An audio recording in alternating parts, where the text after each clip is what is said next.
All right, Bree, thank you. Well, this hero hoped to be competing in Prince Harry's Invictus Games this week, but instead she's here in San Diego recovering from her war wound.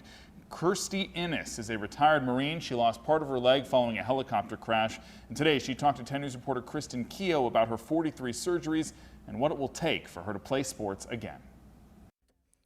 When you look at Kirstie Ennis, you'll see a beautiful young woman with a stunning smile. In fact, you may not even notice her scars. But this 25-year-old is a retired Marine, a competitive snowboarder, and the survivor of a helicopter crash in Afghanistan. Your circumstances don't control you, you control your circumstances. 43 surgeries later, she still gracefully shares her story. She kept her leg after the crash, but it caused her severe pain. So last November, she chose to have it amputated below the knee.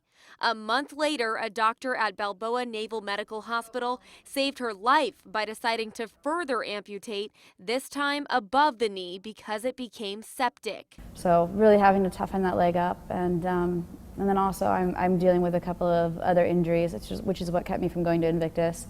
Damage that's being done to my adductor tendon and the muscles that were folded over the end of my femur.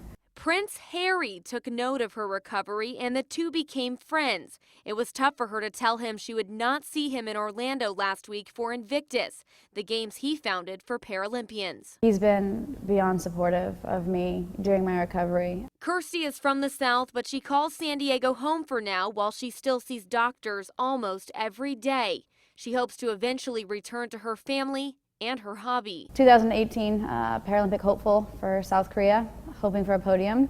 Snowboarding doesn't just give Kirstie a chance to compete, but also to represent the country she fought for.